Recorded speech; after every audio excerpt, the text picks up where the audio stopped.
I was at graduation on Tuesday. So we walked across, got my diploma, took my diploma, set it down, set my phone up, and me and my friends were watching the OKC T-Wolves game the entire time during graduation because we needed to see what was going on.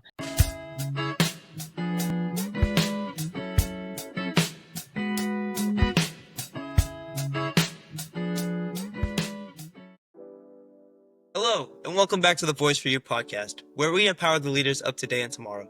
I'm your host, Jeshwant Vana. Today, I'm joined by a young leader in our community. He is an extraordinary example of the Boy Scout slogan, "Do a good turn daily." This slogan is especially important in the context as he serves as the lead journalist for the Order of the Arrow, which is the Boy Scout National Journal. Not only is he a scout, but also the fourth ever Oklahoman to serve as the president of Boys Nation, an annual forum concerning the civic, training, government, and leadership. These feats definitely do not go unnoticed, as he was selected as a 2025 Coca-Cola Scholar and an NSLI-Y Korean Scholar. Introducing the scout himself, Mr. Morgan Johnson. How are you doing today, Morgan? I'm doing awesome. Thanks so much, Jess, for the intro. I'm blessed to be here.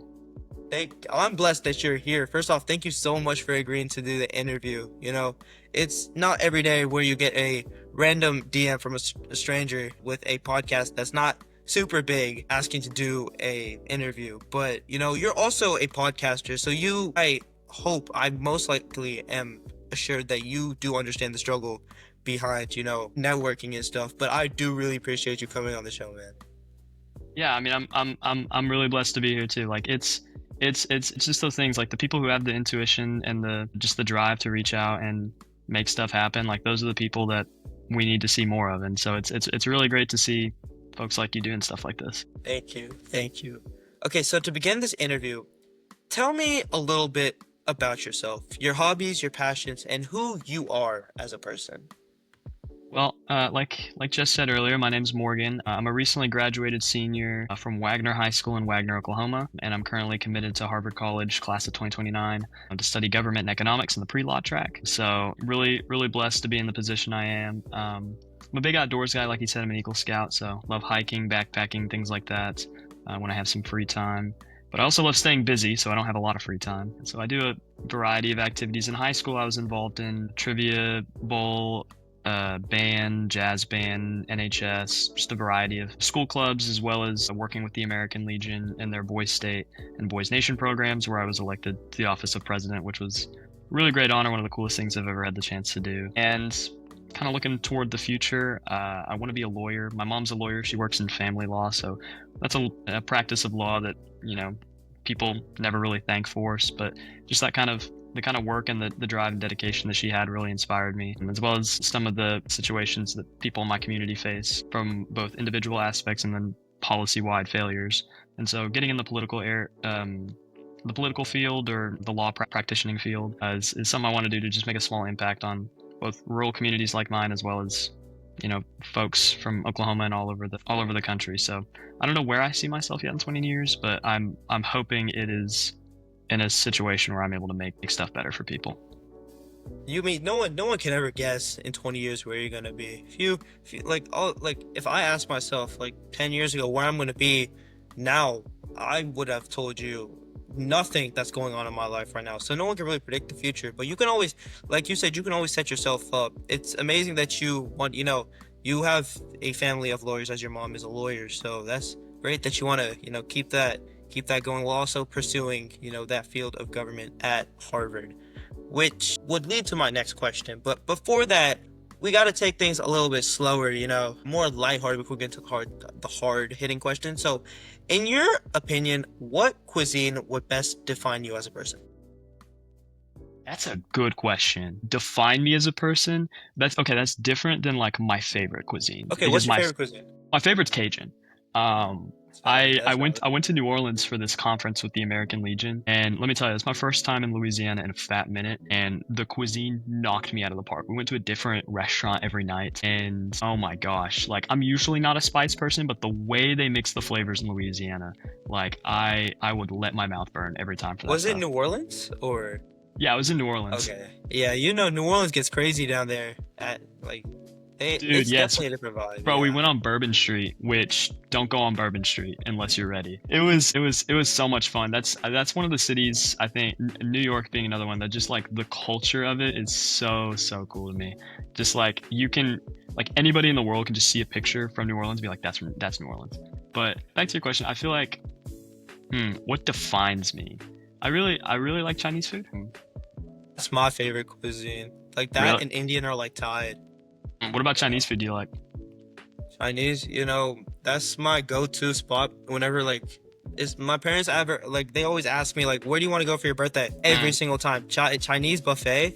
That's especially the buffet aspect too because like you can eat as much as you want and you just pay a set price instead of actually ordering food like that. But not maybe like Chinese, but like Japanese. I'm a big sushi guy. As a kid, I mm. never liked sushi, but sushi is definitely something crazy. And then like if you ever go to like Chinese like buffets, they have like chicken on a stick. I don't know what it's called. Yes, dude, I get those Yes, kebabs all the yeah, the time. kebabs. Yeah, so good, dude. What I love about it too is I'm a pretty light eater, and the Yeah, portions at Chinese restaurants are insane.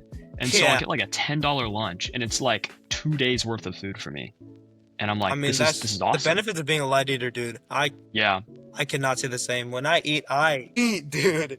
that is so valid. Basically, when I go to Chinese restaurants, right, I first start off with like the kebabs and stuff, and then I move on to like rice, like fried rice, and then I end off with noodles. Like it's set like that every single time. And if I get too full on one, I just cut the other two off, or like get smaller portions.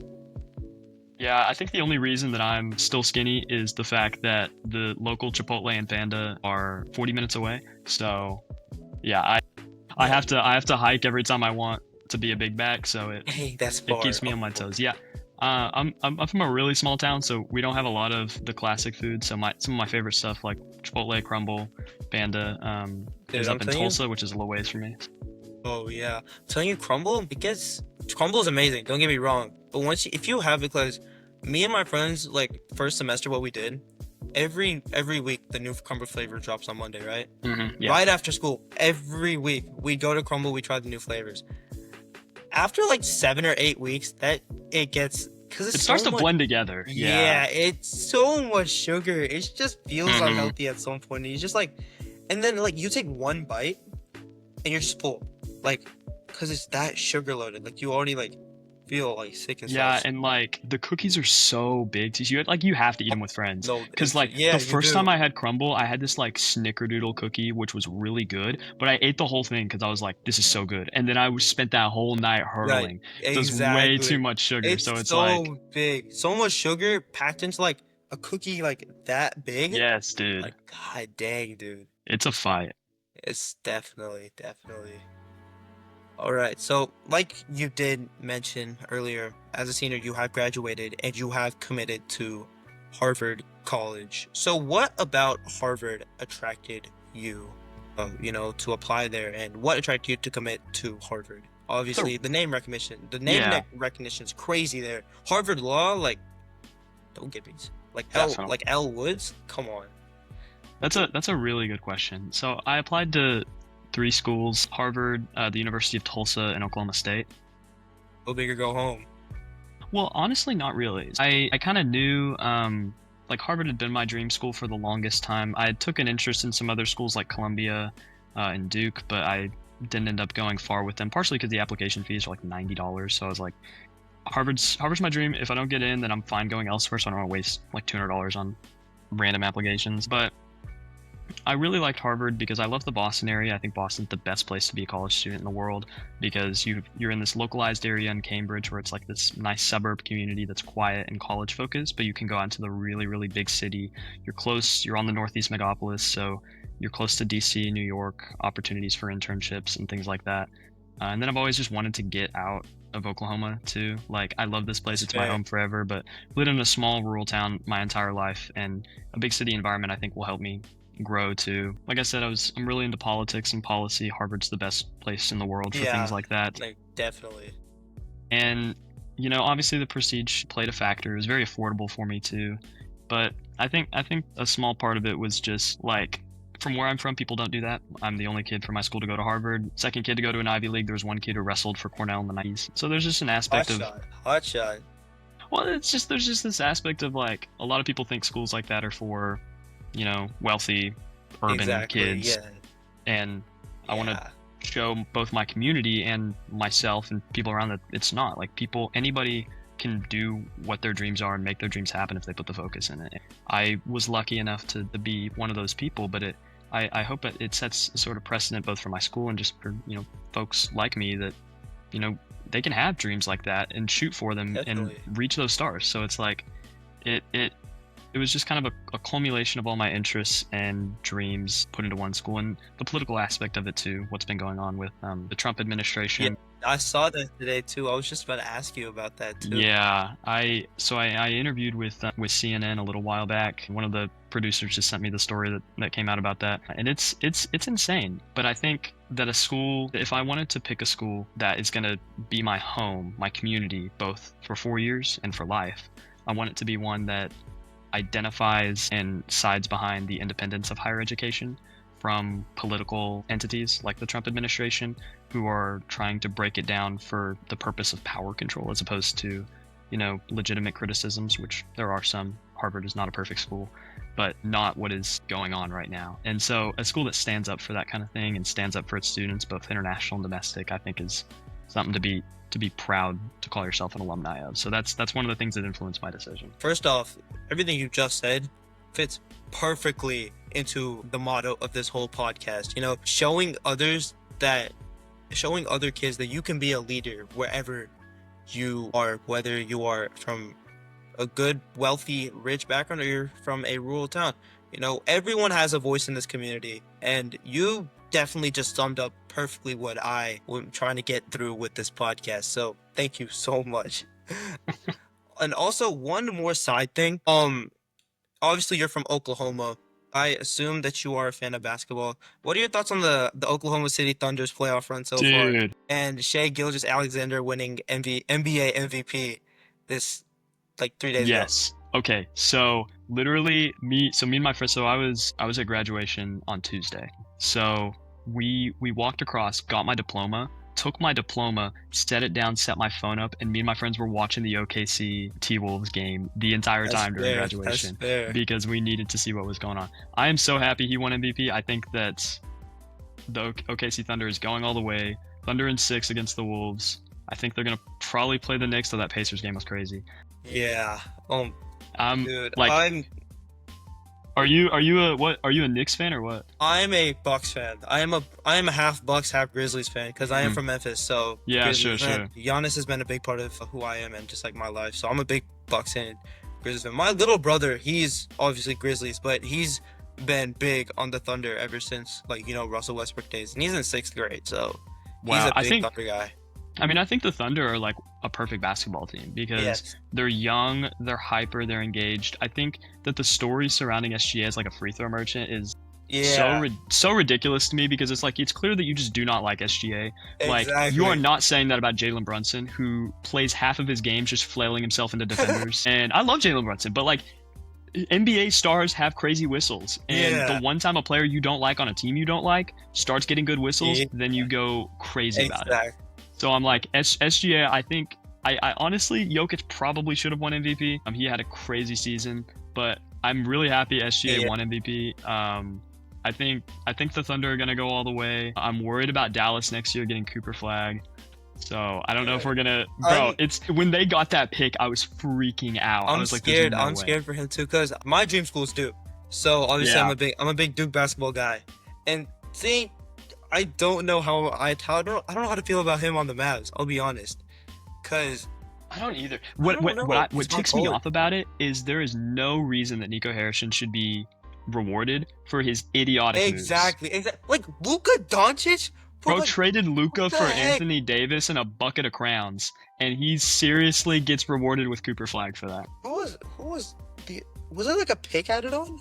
Or was Q Grimes a part of that trade too? I feel like honestly, I can't remember the exact details of the trade. I think there were some picks. There's a couple role players too. But it's Luka. Why are you trading Luka to begin with? Like, what the heck? Insane. As a Bucks fan, I could care less who wins the chip. I just don't want to see the Pacers win. I saw an interesting take, and I want to see what you so you're a Bucks fan. I saw Yes. someone say that if Tyrese wins Finals MVP on the Pacers, that he's going to be a better guard than Dame ever was.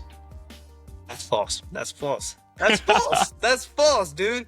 Even taking away the Bucks days, Damian Lillard is like a top 10 point guard, or top 10 or top 20 point guard of all time. Just off what he like did with the Blazers. I agree with that. I feel like Yes. Dame's hate is just that he never won anything. He had CJ. Who else did he have except CJ McCollum? That's literally it. Yeah, that's valid. He didn't have anyone else on that team. He carried that team to the Western Conference Finals against the crazy Warriors team back in the late 2010s. Yeah, Like- and I think it doesn't help that the Bucks have been underperforming so much these Yeah, last few yeah. seasons. Giannis Like, when was they- out. Yeah. Yeah, when they won the chip in 21, I was like, we have a dynasty in place, and then it's just It's never been since. bruh. I was so happy when we won the chip, and now I'm seeing Giannis trade rumors. Like every single Giannis gets single time. traded. I don't even know what team he would go to. If he leaves or anything, I don't care what team he goes to. I'm crashing out. Bucks should not rebuild. Giannis is like 29. No, he's still pretty young. Mm-hmm. Dame. The only problem is Dame's out with injury for like. Dame is injured a year. all the time. Yeah. No, but the thing is, like, he's out with ACL. So Yeah, that one's sad. Didn't someone else just tear their ACL too? I can't remember. Someone in the playoffs. But Tatum. it's like, what? Tatum. Yeah, you're right. Tatum tore his Yeah. ACL. Yeah, that It's, shit was brutal. I know, injuries suck. They ruin basketball. Yeah, But yeah. But moving on, we're both big basketball guys, Yes. but so obviously you play a big, massive role in Boy Scouts of America, not just on the local level, not just on a state level, but at a national level. Can you explain more of your journey through Boy Scouts and how you got to the position of, lead journalist today? yeah, absolutely. So being in that position is one of a lot that I do. Scouts is one of those interesting things. You wear a ton of different hats depending on how much time you have to get involved. But I did Cub Scouts. I was the first person from my family to get into Scouts, and then my mom got sick with an illness, so I wasn't able to join until I was about 13, which is pretty late for joining Scouts. It's a very younger youth-oriented program. But I joined. I was in a troop called Troop 26, which is the largest in the Midwest. We've got about 120 odd members, which is solid for a Boy Scout troop. That's a lot. Really, are you in Scouts? I did Scouts for I was a Cub Scout for a year in 5th grade. Gotcha. But in like 9th grade, my dad put me in Boy Scouts for like 3 or 4 months. Mm-hmm. Everything was cool.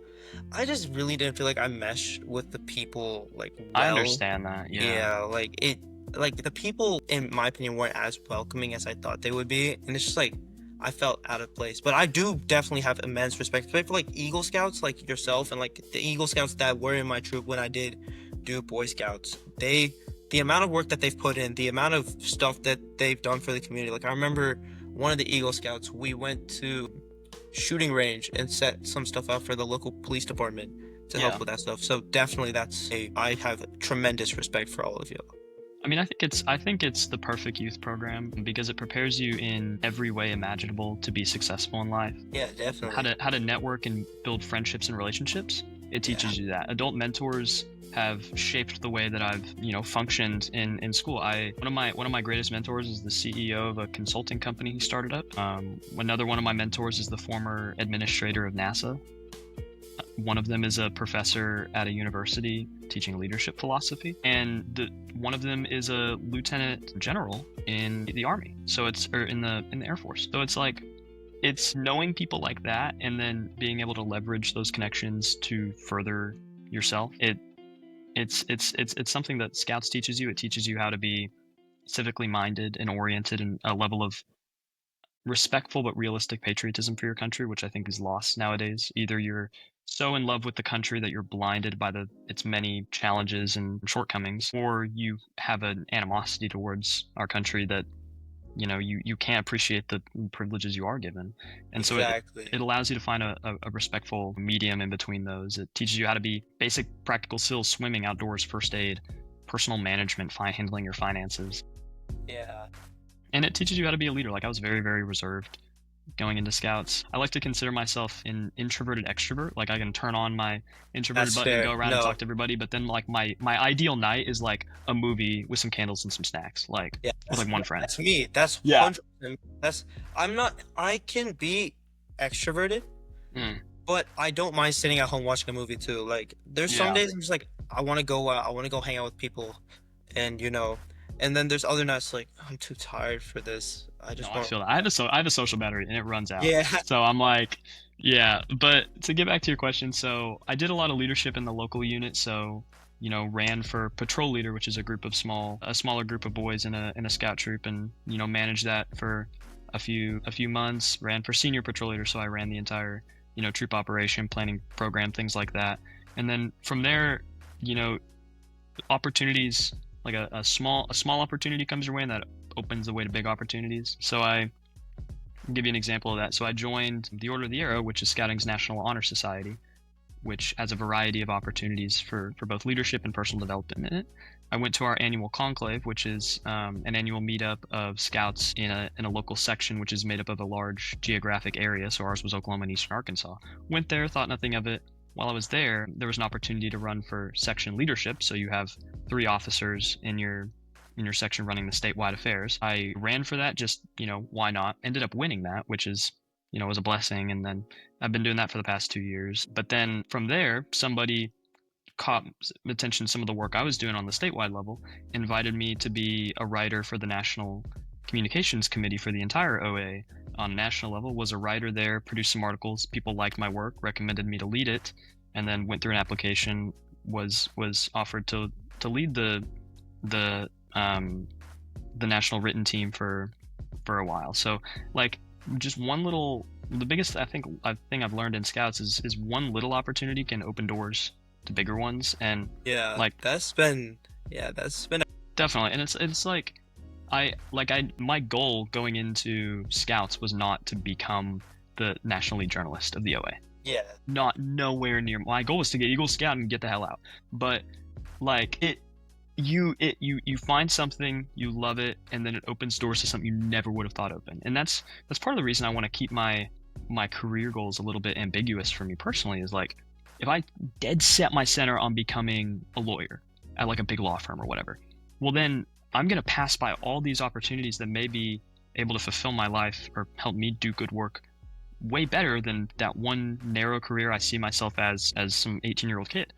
And it's like people get so dead set on things like that it can almost blind them too. And so being open about where your journey is going to take you while also being ambitious to push forward in that journey is like one of the best things about scouts, and it's the reason I ended up being pretty successful in it. Oh, 100%. That's been a common theme amongst all the guests that I've interviewed so far. Networking, networking, networking.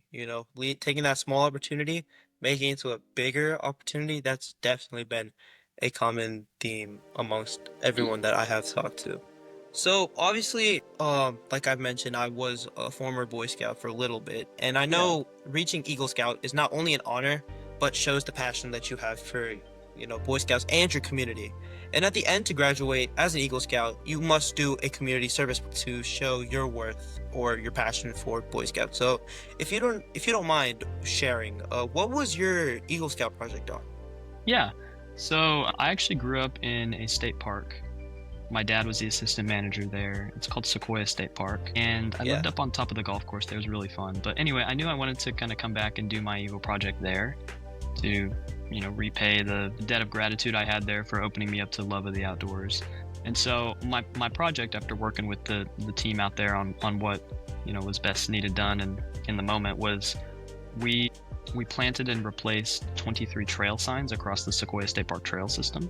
So a lot of them were dilapidated, falling apart. A lot of people were getting lost on trails, things like that. So we cleared it up. We took some of the ones that were damaging to trees and nature out and replaced them with freshly painted new ones that were installed. So we went out and dug holes, which sucks in the middle of Oklahoma February trying to get through the ground. But it was a really fun project. I like to go hike those trails a lot now and see that, it those are your signs that you put up. I Yeah, made a small little impact on people's lives. And people who are never going to meet me are going to go walk down those trails and be like, they're not going to think anything of the signs, which is good, because the worst signs are people that if people notice a problem with the trail, then there's a problem with the trail. So it's a really cool feeling, honestly. But yeah, that was my project. Looking down, you see your own signs. Like you said, if no one notices them and they're just looking at them, then you're doing the best that you can.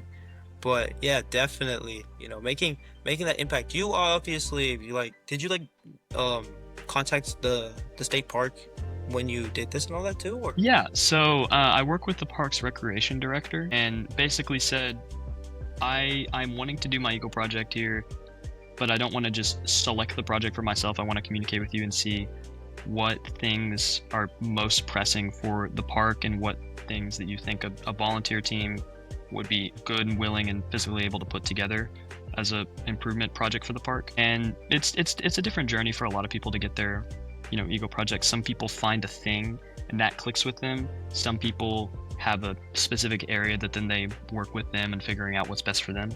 Like one of my friends who won our council's National Eagle Project of the Year, he flew to Kenya and built a children's soccer field for an orphanage there. So For an Eagle Scout project? for his Eagle Dang. Scout project, yeah. So he had been working with that orphanage Okay. for a while and knew that that was what he wanted to do. And he loved playing soccer, so that specific part of the project was what he wanted to do. So some people just have that Yeah. intuition that that's what Yeah. they want to do. Definitely, because And it's not just one day it pops up in your head and it's like, oh, I want to go to Kenya and help the kids build a soccer field there. yeah, like No, it's that takes months and months of building up, especially reaching out to Kenyan officials that have run nonprofits there, and then saying, hey, can I build this here? And then talking back and forth. That's definitely not something that comes out of the blue one day, but that's crazy.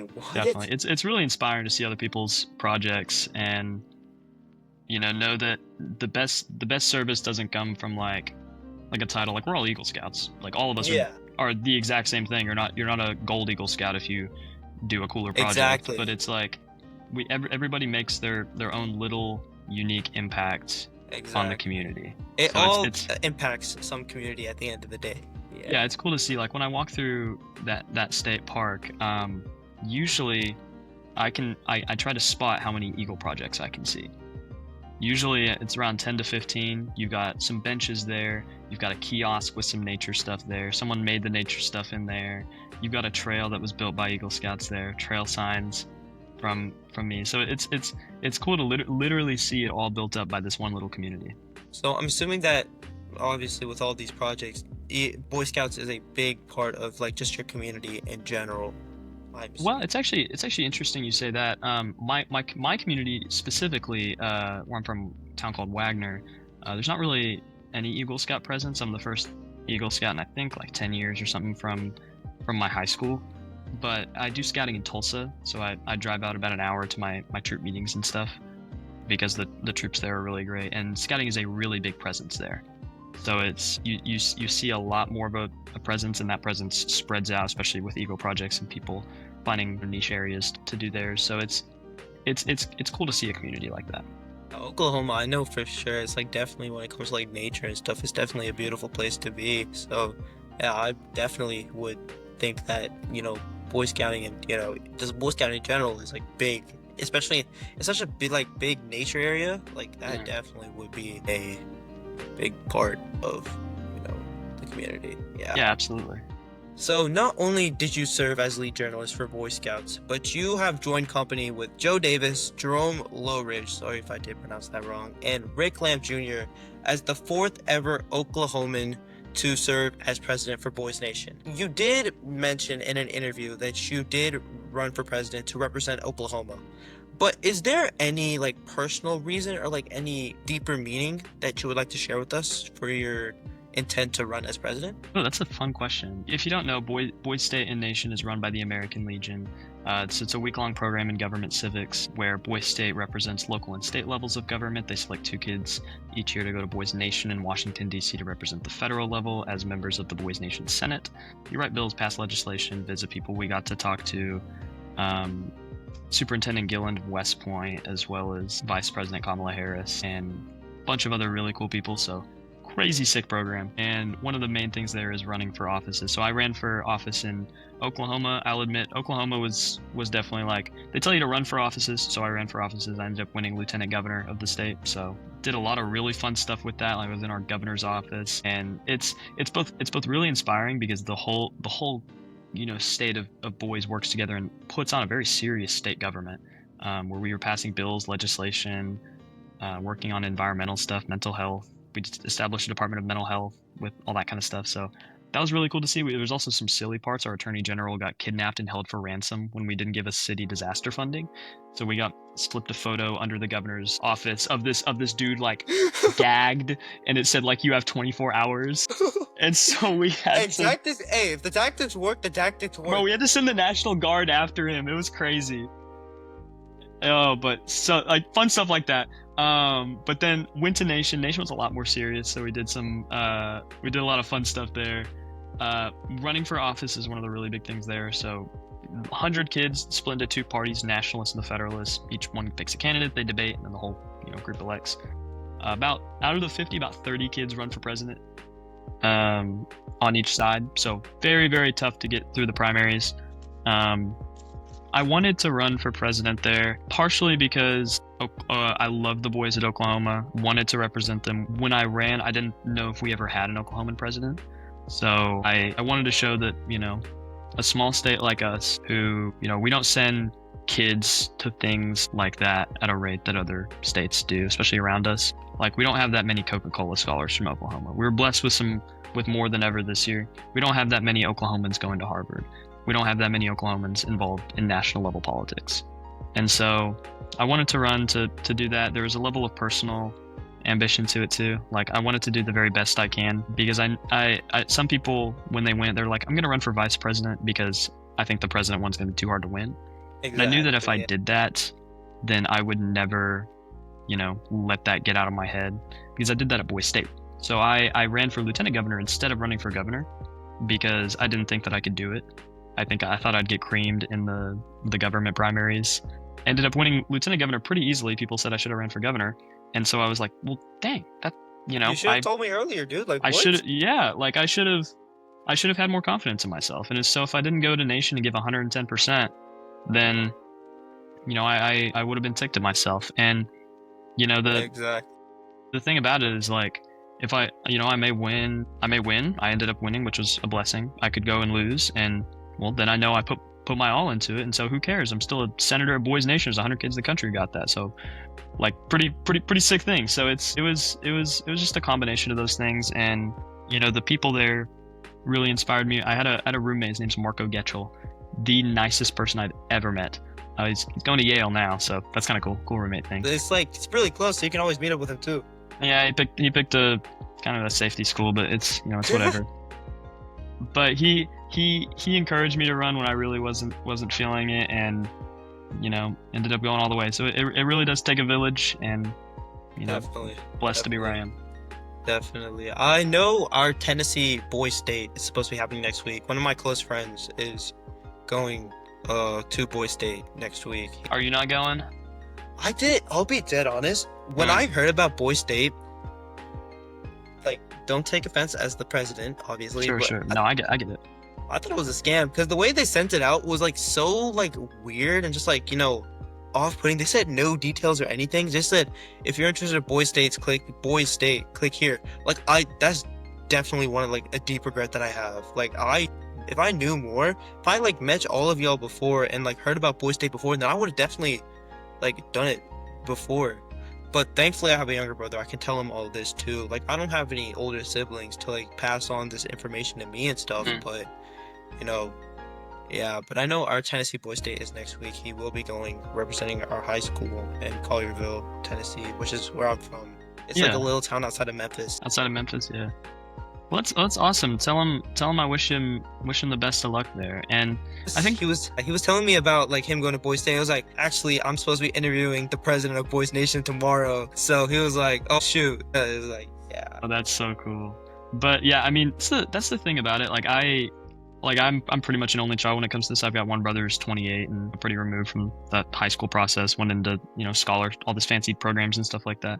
And so like a lot of the stuff that I hear from Coke scholars, like I would have been like, I would have loved to do that. Exactly. Never heard it existed until I showed up to that weekend, and I'm graduating high school in like a month. So it's like, it really is like, it's what you make of it, but it's also like, what you know, like putting the effort to go out and do those programs and research them. Like Bank of America student leaders, never heard of Yeah, it until like just a few months ago. Really, exactly. really great Same. internship program that sets you up, gets you to know people, and gives you life skills. Didn't know it existed. Maybe I would have applied and got it. Exactly. Maybe I wouldn't have. But it's like it's things like that. So in Boise State, like plenty of people I know, especially plenty of Coke scholars that I know, never did Boise State, were into it. If they went to Boise State, I probably would not be sitting here as the president there, because they were absolutely killer people. It's really just taking advantage of the opportunities that you have open to you, because every time you open one door, you close other ones. So making sure you know what you're getting into when you take a step into that door is Yeah. it's pretty 'Cause critical. I heard about Boise State like for the first time when I went for TSA state conference.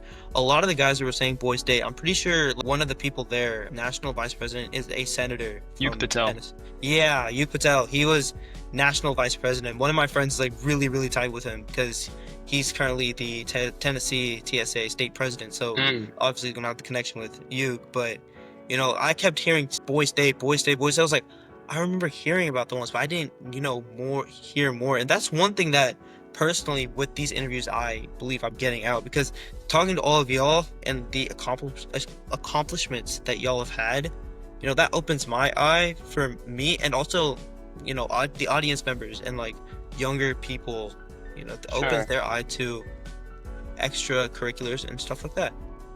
I think with that, honestly, my best advice, whether it's Boise State or whatever, for like growing to be more successful in high school, is like surround yourself with people who are better than you in every way that you Definitely. want to be better. 100%. Boys Nation was the first experience that I had on a national playing field like that, and I know I walked away as the president, but I walked in completely underqualified to be there. Honestly, like I was not as politically motivated as some of the people there. There were people who could spit out every politician's name, every governor of Texas down to the 1860s, and like they cared and they knew and they were so plugged in to these spaces that I never heard of or thought of. And walking away from that, there's about 9 of us going to Harvard, 4 of us Koch scholars, a ton going to Ivy Leagues, a ton going to military academies. And being around a group like that, like I was never the smartest person in any room I walked in at Boys Nation. I was never the best speaker in any room that I walked in at Nation. And if you look at that and see and be intimidated, and you're like, well, I don't want to be in there because I'm not the best, I can't prove myself there, then you're not going to succeed in any space. Definitely. Because if you surround yourself with people or a place or community that is not forcing you to grow along with it, then you're just going to stay stagnant. One of the criticisms that I have about my community that I love is that it is simply not aligned to the perspective that I want to see myself in. Like a small rural town like this, like we don't send kids to Ivy Leagues or kids into politics or anything like that. So when I'm, in class and with peers who share completely different goals and aspirations than me, one, I learn from that, but I also don't grow from it as much as I wish I would. And so being around in a place that forces you to grow, community like Harvard, community like Boys Nation, if you view it in a way that intimidates you, then you're not going to grow. But if you view it in a challenge and a drive to grow and be like the people around you, then it makes all the difference. That's exactly with me too, because my community, though we have 3,000 students in my high school. It's a lot of kids, and wow. As a kid that takes a lot of AP classes, you're stuck with the same kids, and those kids are like the cream of the crop, like the best of the best. So seeing that, I was like, I'm not gonna be able to do like crazy stuff, so I need to get on their level. It's made me as a better person, because I'll be honest, if I didn't see that, then maybe I would have never started this podcast. I wouldn't be talking to you right now if that was like that. And also, like you said, with like running for Boys Nation, same, like I ran for Tennessee FBLA state office. I was not the best speaker. I did not prepare speeches or anything like that, but I went in, just saying, if I didn't place, at least I was there for the ride, and thankfully I came out as our state's new vice president. So Congratulations, man. That's awesome. thank you, man. So, definitely, I can definitely, like, firsthand experience wise, connect with everything that you have said about, trying to be with better people around, setting yourself with better people around you. Because if there's people you don't always want, no one wants to be the bottom of your friend group or something. So you always want to push yourself ahead. And like, I think I've pushed But I myself. think Yeah. I think with that, you raise a really good like perspective. Is like one of the problems that I think face ambitious high schoolers nowadays. Like I think we're both pretty ambitious people. I Yes. think we're plugged Yeah. into these spaces, and I think the people who are listening to your podcast are pretty plugged in to Yeah. this idea of success. In college applications and scholarship applications really force people to think like this, is don't view everything as some social ladder or Exactly. societal ladder. Like you don't have to go to Harvard and get a job consulting at McKinsey to be successful in life. Exactly. You One of my can. biggest regrets in high school is focusing so much on my future that I neglected the present in a lot of ways. Like I didn't get to hang out with, as many friends as I wish I would have, hung out with or made as deep bonds with some of the people at my high school that I wish I would have. And both doing that and putting so much stress on myself to be successful in this mold of success that may not be who I am was tough. And coming to a conclusion to an idea of success that is different than that is hard. And being able to look at an opportunity and say, no, I don't think this is right for me, and I don't think this is where I see myself, is a tough thing to do. Like I was accepted to a program called NSLIWA, National Security Language Initiative for Youth, which is a State Department sponsored study abroad program in Seoul, South Korea in an academic year. So I take a gap year, be Harvard class of 2030, and study Korean in Seoul. And I turned it down. It's fully paid for, but I turned it down because it just wasn't what I needed in my life right now. And if I did that, I mean, I'm sure I would have met some crazy people. I would have been able to put that on my resume and, would have been another badge on the uniform. But it's like that's not what life is. It's being able to like when people say networking, that's the great thing. Networking is important, knowing people is important, but making deep connections with people is also really Definitely. important. Yeah. Like one of my greatest mentors, his name's Bill Fournette. He's the chairman of the Persimmon Group, which is a local management consulting company in Tulsa. Very, very successful person. I could ask him for an internship and try to play the game or get him to tell people he knows me or whatever like that. But I don't see our relationship as mentor to student as some as a transactional relationship. Exactly. Like what we're doing over the summer is we're going out backpacking out in the mountains of Colorado. It's more than just like It's more than what he is in some a bigger position in brother type life thing. then that matters to me. But just being, I think people have lost the ability a lot to make genuine connections like that, especially when there's spheres like this, because there's so many people you have to meet. Like 150 Coke Scholars, I did not meet all 150. I mean, I wish I would have. They're great people. I may be really close with about 4 or 5, and I'm okay with that fact, because then I can build really deep connections with those people. And if I need if I'm feeling down, I can call those people up and talk to them. Be like, yeah. And so it's same with Boys Nation, and I think people lose sight of that sometimes. Yeah, definitely. Like you said, making those connections definitely matters, because at the end of the day, we're still people, but we have emotions too. Just like knowing someone, talking to them, and then not having that deeper connection. That's something I will say this, I have a problem making. I can do small talk very well, but making that deeper connection, like I've seen my friends do it. They're masters at it, but that's not something that's always clicked for me. So, that's something I definitely do, see, and definitely wish that many other people, including myself, could build on top of. And yeah, definitely. So obviously, you did campaign especially at something like Boys Nation, is never easy. So could you take me through the process of well, you already did tell me, but if you could, elaborate a little more on how the process of running and, the impact that Boys Nation has had on you as a person going into government, did it impact your idea of what you want to do for a living? Yes, absolutely. So I'll be honest, my career path going into Boys Nation beforehand was I wanted to be a history professor. That was my dream. I love history a lot. Wanted to teach it. Thought it'd be cool to dress up in the fancy suits and teach at colleges. But what The teacher, he does that like here in my high school itself. He wears suits and teaches like an actual college. He was a college professor at Ole Miss, but yeah, that's definitely. awesome. Yeah.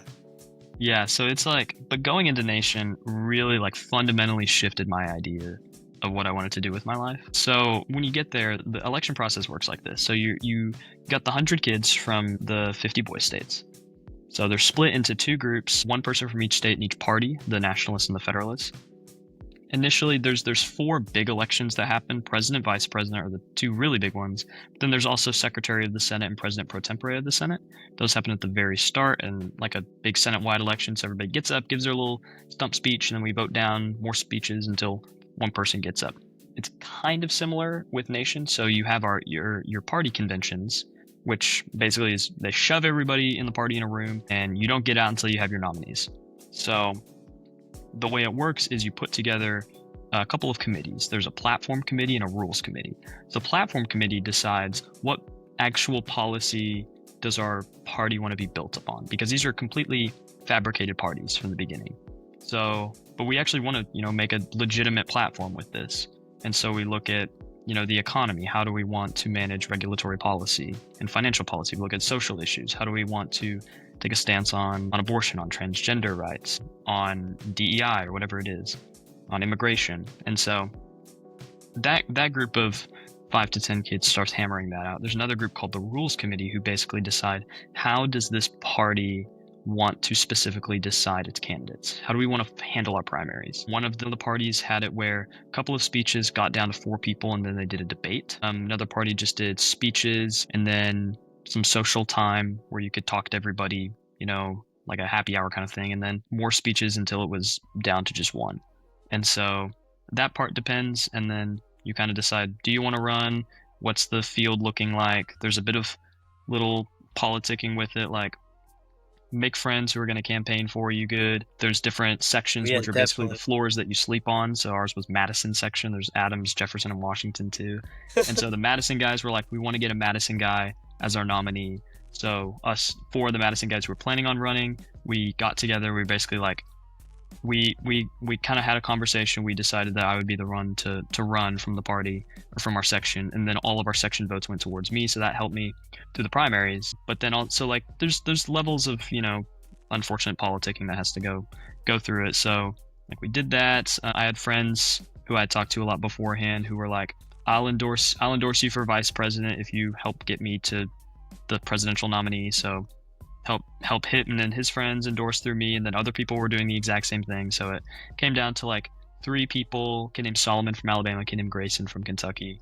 And so we had our our groups, our parties. Some of it was policy aligned. Solomon was more right-leaning person than I am, and so some of it was more social, which one of us, I guess people had a more natural charismatic social connection to.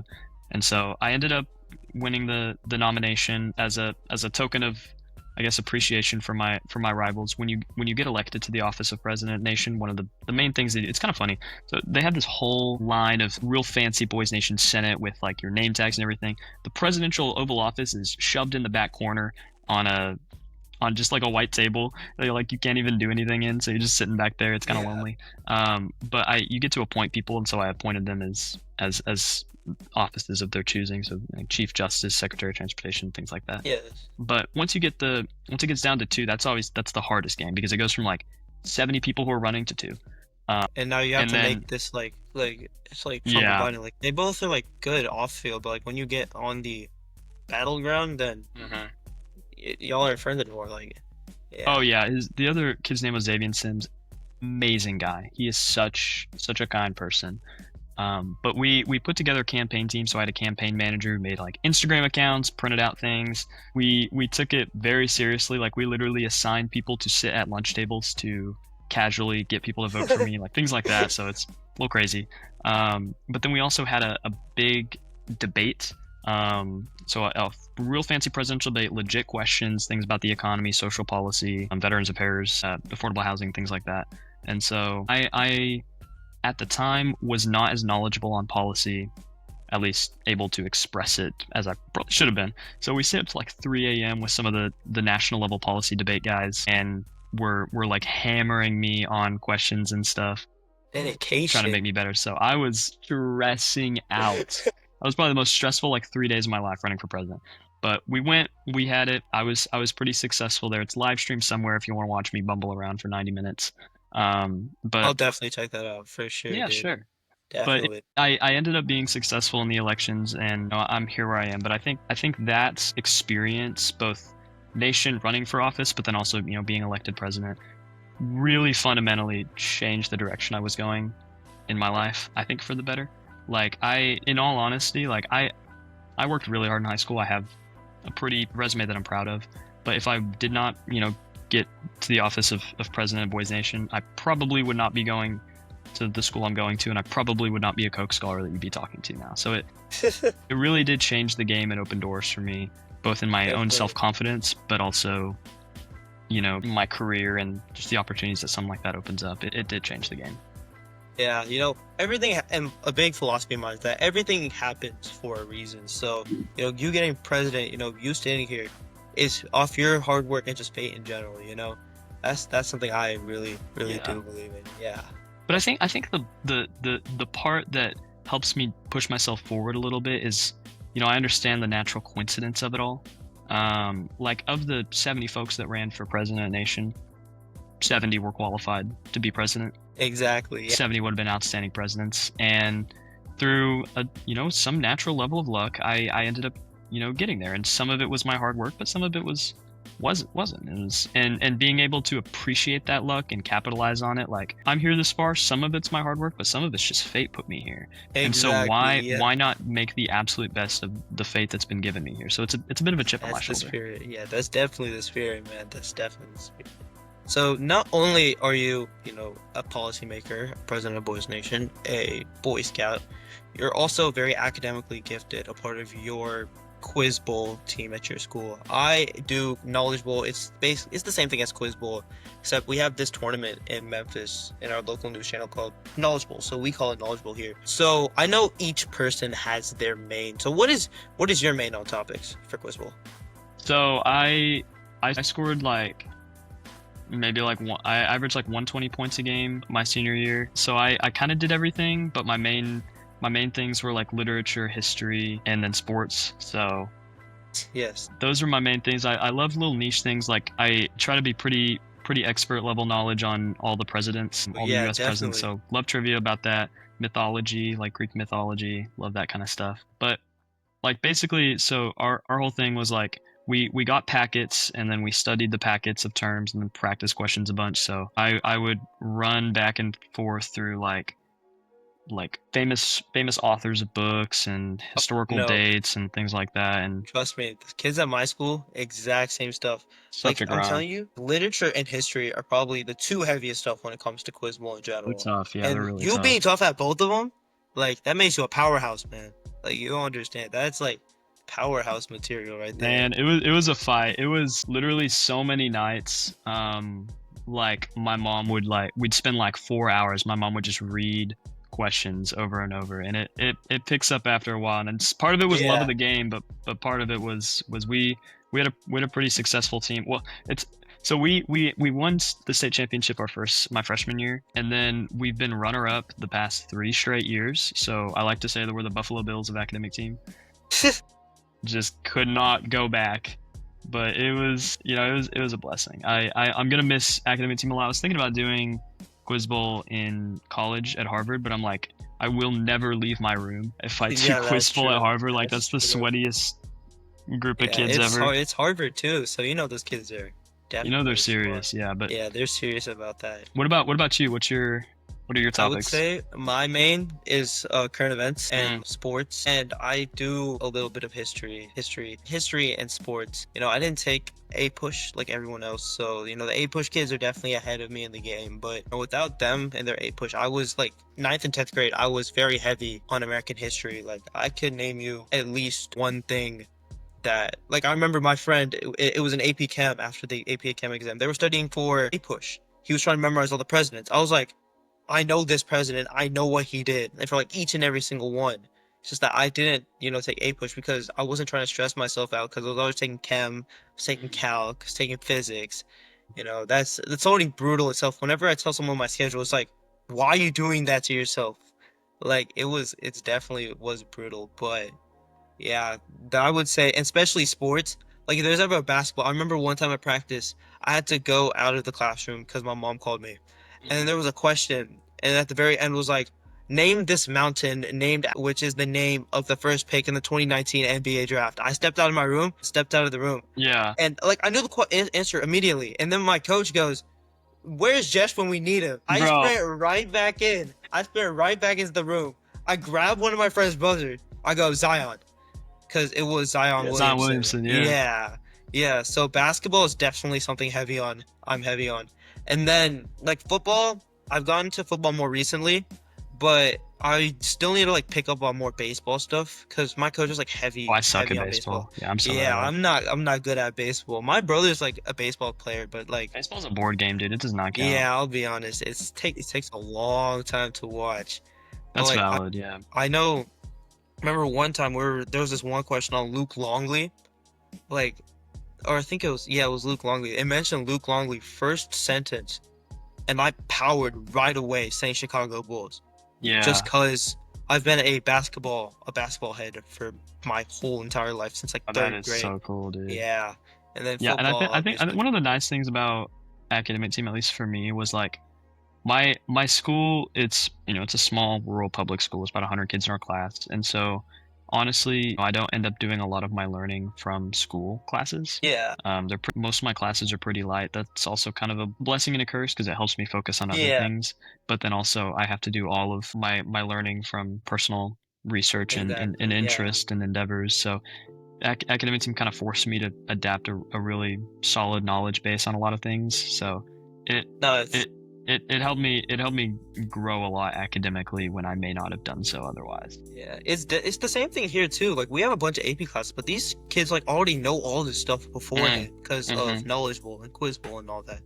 So like I'm telling you, I wouldn't be surprised if they're like on Proto Bowl right now practicing. Like they are I was used to be dedicated. such a sweat on Protable. Oh my I'd God, be spamming my space bar in class. People were like, "What are you doing, you little goblin?" they blocked Proto Bowl on my Are school you laptops. serious, So yeah, I'm telling you, my school blocks everything, dude. bro? What? But what I use now is QB Reader. Mm, And I feel like QB Reader is better than Proto Bowl too, because it gives you like the tier, whether it's like easy, hard, like national level set packets. It gives you yeah, like specific stuff, so it's really, really, really nice. yeah, and I like them because you can have somebody else read them to you because it's the full, like you can look up just the question database too. It's Exactly, nice. yeah. I used to play like Jetpunk, Sporkle, a Oh, couple. me and Sporkle were homies back in the day. Bro, Oh my God, I used to spam that thing. dude, I used to get on all the NBA quizzes. Like, No, that my favorite were the NBA logic puzzles. Like I do those oh, constantly, those are fun. Yeah, constantly. Like yeah. I'd watch, King of the Fourth Quarter, the YouTuber. No, I used to watch guys like Kenny and Yeah, Kenny Beecham. Yeah, yeah, Kenny beats him. Yeah, yeah. yeah. That's his YouTube channel name, King Is of the that his Fourth user Quarter. channel name? Oh, okay. Yeah. That was my favorite YouTuber growing up. I used to watch all of his Sporkle videos every single time. Like I'd rewatch. I loved Kenny Beecham. He's definitely an inspiration, 100%. Dude, I wish I had his ball knowledge, bro. Oh my God, it's insane. It is I'll so be honest, impressive. I got most of my ball knowledge just from like watching his videos, like him, Mm. Mike Korzemba. Yeah, Lost, yeah. Lost and Unbound. Yeah, those guys were definitely my goats growing up. Dude, yes. It's nice talking to another basketball fan. A lot of my friends, they don't know sports at all. So I've learned recently that a lot of my friends have been getting into basketball, so that's really nice. I'm able to. One of my close friends, he's been like really. We started doing fantasy basketball too. Hmm. I need to join. I wish I had a fantasy league. Everybody that runs fantasy NFL here, and it's like I'm not that into football, so I'm Yeah, like, if I try to draft and put money in, like that is not coming back to me. we So don't do money. We just, loser gets a punishment. But we do fantasy yeah. football, and then a lot of basketball guys in my group chat. So obviously fantasy basketball on top of that too. Mm. So yeah, even then they consider me like before the draft, I was the ball head. But one of my friends, he picked up on basketball very heavy because he was trying to win the whole league. For So sure. yeah. Dude, that's so cool. So not only are you academically gifted, you're a policymaker, but you're a Renaissance man, as they call it. You're also musically gifted as the first chair for trombone. So what is the craziest piece that you can play on a trombone in your opinion? Ooh, that's an interesting question. I like learning a bunch of like random little licks. There's one, I don't know if you've heard the lick before. There's a famous trombone lick that's like in Arabesque, which is an old piece where it's like and it's at that speed, and so I can play that, which took a while because the way the slide works, Yeah, like that's like you have to you gotta slide. Yeah, move that thing. But honestly, like I like playing in ensembles a lot more than I like playing in like solo pieces. So I like memorizing solo pieces for fun, just like both random pop culture music that I like. Like I like playing um House of the Rising Sun. That's one of my favorite songs. But then playing in an ensemble is a lot of fun too, just because I get to hear everybody else playing some really pretty music exactly. too. Yeah, And then I've been trying to learn some other instruments in my free time. I don't know if I'm gonna play music in college, at least to the level that, you know, some people do. a Yeah, college level ensemble demands. But I've been learning the didgeridoo, the Aboriginal the Australian Australian. instrument. Yeah, Yeah. yeah, So that's been fun to mess around with. But I like music because it lets me express how I feel express. in No, a nonverbal 100%. way. You know what I Yeah, mean? 100%. Well, my way of music is actually verbal. I wouldn't say professional, but I consider myself an amateur vocalist. I've been doing Indian classical singing I did do Indian classical singing for like a decade.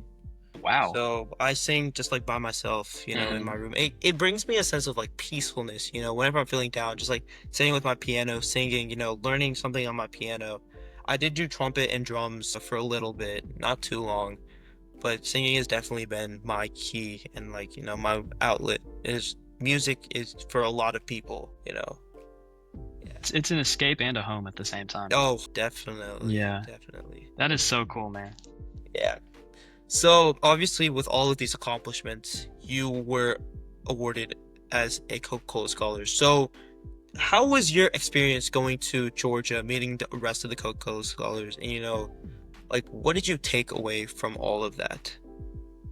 Yeah, I took a couple of things away from it. First off, Atlanta is very hot. I definitely overdressed a little too much, so I know that next time I'm down at the Coke headquarters. But second off, like going there and meeting the people both humbled me and motivated me at the same time. Because when you see people online, especially if you're on LinkedIn or something like that, like I was a bit of a LinkedIn warrior to the point where you would see high schoolers and you would compare yourself to those high schoolers and you'd be like, That's me. I suck and I'm never gonna do anything and I'm working at McDonald's because you see Oh, just that's me for insane sure. people on LinkedIn. But then you meet them in person and they're incredibly bright, brilliant, funny, charismatic people, but they're people. Like they're just friends. They're just Exactly. dudes hanging out, or it's just a nice girl to talk like you talk to, and that it really brings it down to earth to where it's easier to not compare yourself to people, but more so recognize other people's accomplishments as unique to themselves, and be proud of that. And so that was a really nice thing I kind of realized when I was there. Like I was almost nervous. It's nice because you're not competing for anything. Like Nation traumatized me because Exactly. you show up and you're supposed to be just doing awesome, but now you just got to run for more crap. But I mean, Coke's like a vacation, so just getting to meet people and just have fun and know them for them was really cool. But it also inspired me because of how dang brilliant everybody was. Smartest group of people I've ever been around was that group of Coke scholars. I remember the last night we did not sleep. We just stayed up the whole time just talking, and we got into maybe a 3.5 hour debate about Israel Palestine and the necessity of a Jewish state for the future of the Jewish people. And I kind of spoke in a broad agreement with the idea of Israel being the aggressor in our war and some of the war crimes that they're perpetuating, it being a bad thing. Well, I was talking to a Jewish Koch scholar whose grandparents survived the Holocaust. And so he looked at So it he from a has a different perspective that I perspective. never considered about the absolute necessity of a Jewish state and how that allowed, his people and his belief system to survive and have a place to stay in a world that is dripping with anti-Semitism. And so we had a whole deep conversation about the value system and how you compare, acts of war crime that a political state of Israel is doing to the ancestral and spiritual importance of the homeland of Israel, which I had never considered. And we ended up not being on the same point, but I was able to understand a complex idea like that to a level I never had before. We talked deep about religion. We talked deep about, policy and politics, and like As just voice nation president, that's definitely something you can do. yeah, and just the depth of conversation was so impactful to me. And like I went up to people, and my go-to line when I met someone after the basic, "Where are you going to school? Like, what's your name? Where are you from?" was, "Why are you a Coke Scholar?" And every person could give an answer that was so unique to them that it blew my mind. I'm passionate about environmental education. I'm passionate about That's low fiscal key. That's a fiscal good education. question. That is a And good question. it was so inspiring because like I could acknowledge myself that I'm not that, but I could appreciate so much the work that they're doing, and like literally know like I'm in a room with future CEOs, with future senators, with not even the titles, with future like great people who are doing great work in their communities. And it pushes you to be better. I met one of my best friends there. I got close with so many people, and like I'm going to Harvard now with a community of about 30 Coke Yeah. scholars There's a who lot. There were a lot. Yeah. set it's a Harvard and support Yale. it's a support system, right? Like Yeah. I'm I'm empowered by a group of people that like if I go and I get, real bad homesickness, or I feel like I don't fit in, well, I got 30 people who are ready to hang out with me at any point, and 30 people to say hi to, or 30 people to get close to and start off with a friendship. Exactly. Yeah. I was bumming around with Coke Scholars like half the time. Like it doesn't it opens doors for you, but it also helps you get through those doors when it's challenging too. Definitely. But like you said, that's actually a really good question that I should probably ask everyone. So let me start off with you. Why do you believe you're a Coke Scholar? I think I'm a Coke Scholar because I have an immense passion for youth leadership development and civic education. I do a lot of work in Scouting America and youth leadership development through both their regional, national, and local programs, and also at Boys State and Boys Nation, helping people, both understand a level of policy advocacy and get involved at a young age, but also make real differences on the way people can live their lives. And so I think that combined with my career aspirations and my scholarly, pursuits, I think enable me to be a community leader, as well as have just blessed me with the ability to continue my education with something like the Coke Scholarship. And I think the connections that the Coke Scholarship gets will like incredibly accelerate the way that I can do the work that I want to do, and the way that I can inspire and hopefully make a positive impact on young rural students who don't think that they can do what they have dreams of doing now. And so it's a blessing. There's 100,000 people who apply to be Coke Scholars. Vast majority Yeah. of them should be Coke Scholars, like incredibly driven people. And the real reason I was chosen, I'm never gonna know, but I'm gonna take it with stride, and I'm gonna be confident in what has led me here and be confident about where I'm going. And so it's truly a blessing. Speaking of wise words, the show is about empowering the leaders of today and tomorrow and showing everyone, like you said earlier, that even given any situation, you can still be a leader in your community and, do the best that you can. So what is some advice that you have for the audience? Well, I think my first level of advice is don't be like me. I think that the great part about being a young person right now is that you have the chance to forge, your own identity and dynasty that is different than everyone else. Like last year's Boys Nation president, I looked up to so much as a mentor, as a person who I wanted to be like. And he's a really great friend of mine, but I'm me. I am not him, and I am proud of that fact.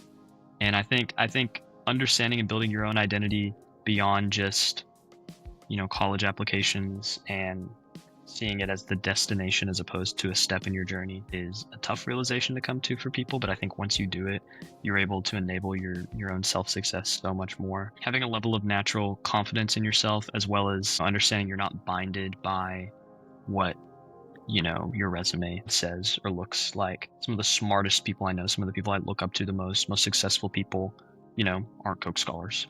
They didn't go to Harvard. They went to OSU. They went to Oklahoma University. And so it like realizing that it's so much more than that kind of stuff. It's okay to be ambitious and it's okay to work your ass off trying to get it. Like I applied to a lot of things. I did not get a lot of those things. I applied to the US Senate Youth Program, got first alternate. You know, who knows? That would have changed. Maybe that would have changed my life. But I can't sit here and beat myself up about it because, you know, just because they didn't see what they wanted to see in me doesn't mean that I'm not that. And having that level of self-confidence is a challenging thing, and it's something that I teeter-totter on all the time. But it just realizing that and being appreciative about the people who get you where you are, and acknowledge your own context too, and the difficulties or the privileges of your context. Like one of the biggest reasons, and I can be upfront about it, one of the biggest reasons I'm into Harvard is because I'm from Oklahoma, and not a lot of kids from Oklahoma are from Harvard, and so they need that diversity. And I can accept that, but I can make advantage of that situation. I can also acknowledge that I'm from a level of privilege and income that made it a lot tougher for me to get where I am, and a socioeconomic status and a community within a socioeconomic status that people don't do the kind of things that I was able to do. And so beating myself up over little things like not getting the Senate Youth Program or winning some scholarship or getting some internship, like I'm incredibly proud of how far I've come, and being able to be proud of that is a good thing, because there's so much of a social climb aspect of it where it's always the next thing. Like, oh, I won the Koch scholarship. What's the next scholarship I can apply for? When can I get the Rhodes? Exactly. And it's like, eventually, you're gonna stop climbing. You're gonna look behind, and you're gonna see that what was the point of that?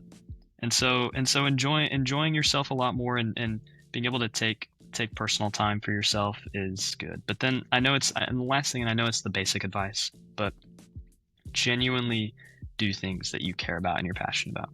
Like, Definitely. it goes so far, both for your success in the future, but then also for your personal enrichment and satisfaction. I would rather impact a small community doing something that I love and I treasure and that means something to me than be some national director of something that I don't care about.